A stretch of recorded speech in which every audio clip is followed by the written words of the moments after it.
If you watch business channels on TV, they often have a panel of so-called experts.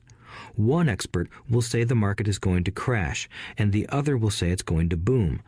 If you're smart, you listen to both. Keep your mind open because both have valid points. Unfortunately, most poor people listen to Chicken Little. I have had many close friends try to talk me out of a deal or an investment. Not long ago, a friend told me he was excited because he found a 6% certificate of deposit. I told him I earned 16% from the state government.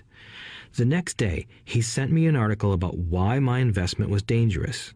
I have received 16% for years now, and he still receives 6%. I would say that one of the hardest things about wealth building is to be true to yourself and to be willing to not go along with the crowd. This is because, in the market, it is usually the crowd that shows up late that is slaughtered. If a great deal is on the front page, it's too late in most instances. Look for a new deal. As we used to say as surfers, there is always another wave. People who hurry and catch a wave late usually are the ones who wipe out. Smart investors don't time the markets. If they miss a wave, they search for the next one and get themselves in position. This is hard for most investors because buying what is not popular is frightening. Timid investors are like sheep going along with the crowd. Or their greed gets them in when wise investors have already taken their profits and moved on. Wise investors buy an investment when it's not popular. They know their profits are made when they buy, not when they sell. They wait patiently. As I said, they do not time the market. Just like a surfer, they get in position for the next big swell. It's all insider trading. There are forms of insider trading that are illegal, and there are forms of insider trading that are legal. But either way, it's insider trading. The only distinction is how far away from the inside are you? The reason you want to have rich friends is because that is where the money is made. It's made on information. You want to hear about the next boom, get in and get out before the next bust. I'm not saying do it illegally, but the sooner you know, the better your chances are for profits with minimal risk. That is what friends are for, and that is financial intelligence. 4. Master a formula and then learn a new one. The power of learning quickly. In order to make bread, every baker follows a recipe, even if it's only held in their head. The same is true for making money. Most of us have heard the saying, "You are what you eat." I have a different slant. I say, you become what you study. In other words, be careful what you learn, because your mind is so powerful that you become what you put in your head. For example, if you study cooking, you then tend to cook. If you don't want to be a cook anymore, then you need to study something else. When it comes to money, the masses generally have one basic formula they learned in school, and it's this: work for money. The predominant formula I see in the world is that every day millions of people get up, go to work, earn money, pay bills, balance checkbooks, buy some mutual funds, and go back to work. That is the basic formula, or recipe. If you're tired of what you're doing, or you're not making enough, it's simply a case of changing the formula via which you make money. Years ago, when I was 26, I took a weekend class called How to Buy Real Estate Foreclosures. I learned a formula. The next trick was to have the discipline to actually put into action what I had learned. That is where most people stop. For 3 years, while working for Xerox, I spent my spare time learning to master the art of buying foreclosures. I've made several $million using that formula. So after I mastered that formula, I went in search of other formulas. For many of the classes, I did not directly use the information I learned, but I always learned something new. I have attended classes designed for derivative traders, commodity option traders, and chaologists. I was way out of my league, being in a room full of people with doctorates in nuclear physics and space science. Yet, I learned a lot that made my stock and real estate investing more meaningful and lucrative. Most junior colleges and community colleges have classes on financial planning and buying traditional investments.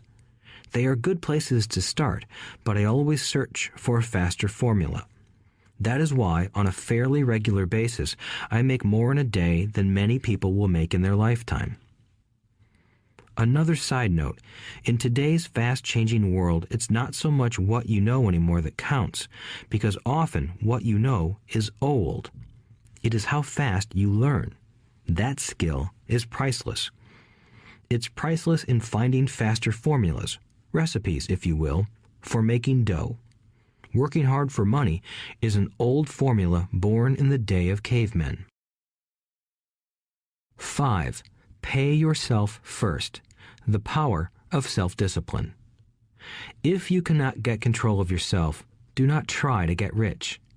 It makes no sense to invest, make money, and blow it.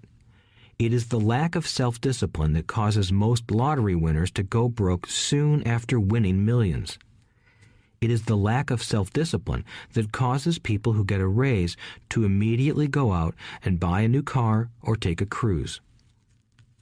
It is difficult to say which of the 10 steps is the most important, but of all the steps, this step is probably the most difficult to master if it is not already a part of your makeup. I would venture to say that personal self-discipline is the number one delineating factor between the rich, the poor, and the middle class. Simply put, people who have low self-esteem and low tolerance for financial pressure can never be rich. As I have said, a lesson learned from my rich dad was that the world will push you around. The world pushes people around, not because other people are bullies, but because the individual lacks internal control and discipline. People who lack internal fortitude often become victims of those who have self-discipline. In the entrepreneur classes I teach, I constantly remind people to not focus on their product, service, or widget, but to focus on developing management skills. The 3 most important management skills necessary to start your own business are management of 1. Cash flow, 2. People, 3. Personal time. I would say the skills to manage these 3 apply to anything, not just entrepreneurs. The 3 matter in the way you live your life as an individual or as part of a family, a business, a charitable organization, a city, or a nation. Each of these skills is enhanced by the mastery of self-discipline. I do not take the saying, "pay yourself first," lightly. The statement, "pay yourself first," comes from George Clason's book, The Richest Man in Babylon. Millions of copies have been sold. But while millions of people freely repeat that powerful statement, few follow the advice. As I said, financial literacy allows one to read numbers, and numbers tell the story. By looking at a person's income statement and balance sheet, I can readily see if people who spout the words, "pay yourself first," actually practice what they preach. In reality, each month, many allocate money to their asset column before they pay their monthly expenses. Although millions of people have read Clason's book and understand the words, "pay yourself first," in reality, they pay themselves last. Now, I can hear the howls from those of you who sincerely believe in paying your bills first, and I can hear all the responsible people who pay their bills on time. I am not saying be irresponsible and not pay your bills. All I am saying is do what the book says, which is pay yourself first. If you can truly begin to understand the power of cash flow, you will soon realize why 90% of people work hard all their lives and need government support like Social Security when they are no longer able to work. Kim and I have had many bookkeepers, accountants, and bankers who have had a major problem with this way of looking at pay yourself first. The reason is that these financial professionals actually do what the masses do. They pay themselves last. There have been times in my life when, for whatever reason, cash flow was far less than my bills. I still paid myself first. My accountant and bookkeeper screamed in panic. They're going to come after you. The IRS is going to put you in jail. You're going to ruin your credit rating. They'll cut off the electricity. I still paid myself first. Why, you ask? Because that's what the story, The Richest Man in Babylon, was all about. The power of self-discipline and the power of internal fortitude. As my rich dad taught me the first month I worked for him, most people allow the world to push them around. A bill collector calls and you pay or else. A sales clerk says, "Oh, just put it on your charge card." Your real estate agent tells you, "Go ahead. The government allows you a tax deduction on your home." That is what the book is really about. Having the guts to go against the tide and get rich. You may not be weak, but when it comes to money, many people get wimpy. I am not saying be irresponsible. The reason I don't have high credit card debt and doodad debt is because I pay myself first. The reason I minimize my income is because I don't want to pay it to the government. That is why my income comes from my asset column through a Nevada corporation. If I work for money, the government takes it. Although I pay my bills last, I am financially astute enough to not get into a tough financial situation. I don't like consumer debt. I actually have liabilities that are higher than 99% of the population, but I don't pay for them. Other people pay for my liabilities. They're called tenants. So rule number 1 in paying yourself first is don't get into debt in the first place. Although I pay my bills last, I set it up to have only small, unimportant bills that are due. When I occasionally come up short, I still pay myself first. I let the creditors and even the government scream. I like it when they get tough. Why? Because those guys do me a favor. They inspire me to go out and create more money. So I pay myself first, invest the money, and let the creditors yell. I generally pay them right away anyway. Kim and I have excellent credit. We just don't cave into pressure and spend our savings or liquidate stocks to pay for consumer debt. That is not too financially intelligent. To successfully pay yourself first, keep the following in mind. 1.